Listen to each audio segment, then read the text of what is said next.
Hello all, ஒரு வழியாக வீக்கெண்டுக்கான promo வந்துடுச்சு. செம்ம ஃபயர் மோடில் வந்திருக்காங்க நம்ம விஜய் சேதுபதி.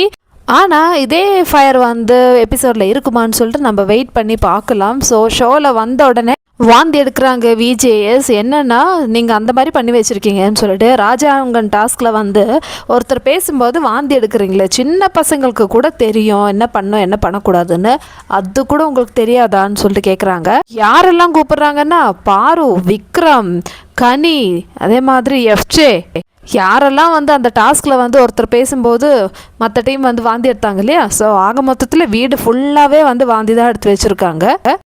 விஜய் சொல்லியிருந்தார் ப்ரமோலியே, இவ்வளோ அழகாக வந்து ஒரு செட்டு போட்டு அவங்களுக்கு வந்து அரண்மனை மாதிரி செட்டு ரெடி பண்ணி கொடுத்தா அவங்க வந்து குப்பையை கலர்றாங்கன்னு சொல்லிட்டு. கரெக்டு தான், எந்த வேல்யூ இல்லாத ஒரு ப்ரெஷ்ஷை போயிட்டு அதுக்கு வந்து ஒரு சண்டை நேற்று நடந்தது மிட் நைட்டில். எதுக்கு தேவையில்லாமல் ராஜாங்கன் டாஸ்கில் வந்து நிறைய விஷயங்கள் நடந்தது. ஸோ அதை பற்றிலாம் வந்து யாருக்குமே டிஸ்கஸ் பண்ணுறதுக்கே பிடிக்கல. எல்லாமே வந்து பேசினா அதெல்லாம் கேமில் நடந்தது அந்த மாதிரி சொல்லிட்டு தப்பிச்சிருவாங்க. ஸோ ராஜாங்கன் டாஸ்கில் வந்து அந்த செங்கல் மேட்ரை வந்து கண்டிப்பாக இன்றைக்கி கேட்க போகிறாரு. அரோரா பண்ண ஆபாசத்தனம் அது வந்து இப்போ அரோராவை கிழிச்சு தொங்க விட போகிறது தான் நான் சொல்லுவேன். ஸோ அடுத்தது சபரிக்கு வந்து கண்டிப்பாக இருக்குது இன்றைக்கி. ஏன்னா சபரியை தான் சொல்கிறாரு, அதை வந்து குப்பையை வேற எடுத்து வச்சுருக்காங்கன்னு சொல்லிட்டு ப்ரமோலே வந்து சொல்லியிருக்காங்க, குப்பையை கலர்றாங்கன்னு சொல்லிட்டு.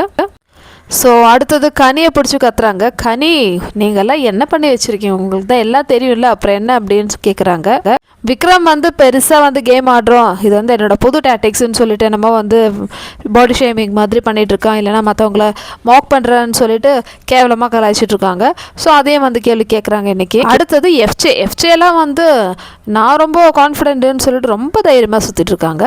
ஸோ எல்லாருக்குமே வந்து கிடைக்கணும் இன்றைக்கி. ஆக்சுவலி எவ்வளோதான் திட்டு வாங்கினாலும் பிக் பாஸ் சொன்ன மாதிரி என்ன பண்ண போகிறாங்க, இப்போ பிடிச்சி திட்ட போகிறீங்க அவ்வளோதானே, அந்த மாதிரி வந்து நம்ம கண்டஸ்டன்ஸ் யோசிக்கிறாங்க. நீங்கள் அந்த மாதிரி யோசிக்காதீங்க, உங்களை ஷோவிலேருந்தே தூக்கிடுவோம், அந்த மாதிரி ஒரு பதில் தான் வந்து இன்றைக்கி கொடுக்க போகிற எவிக்ஷனில் இருக்குது. இன்றைக்கி ஒரு எவிக்ஷன் 100% கன்ஃபார்ம் திவாகர் தான். ஸோ திவாகர் தான் வந்து இன்றைக்கி எவிக்ட் ஆக போகிறாங்க. யார் ஸ்ட்ராங் பிளேயர், யார் வந்து செமையாக கேம் ஆடுறாங்கன்னு சொல்லிட்டு எல்லோரும் நினச்சிட்டாங்களோ அவங்களே வந்து இப்போ தூக்க போகிறாங்க. திவாகர் போயாச்சுன்னா பாருவோட நிலைமை என்ன ஆகும் யோசிச்சு பாருங்கள். ஆல்ரெடி வந்து கமருக்கிட்ட வந்து சண்டையில் இருக்காங்க. அடுத்தது திவாகரும் போயாச்சு. ஸோ இனிமேல் வந்து பாரு வந்து ரொம்ப சிங்கிளாக ஆட முடியும். ஸோ இந்த மாதிரி நிறைய விஷயங்கள் இன்னைக்கு இருக்க போகுது மக்களே. இன்னைக்கு எபிசோட் வேற லெவல்ல இருக்கும்னு சொல்லிட்டு நான் நினைக்கிறேன். இதை பத்தி உங்களோட ஒப்பீனியன் சொல்லுங்க.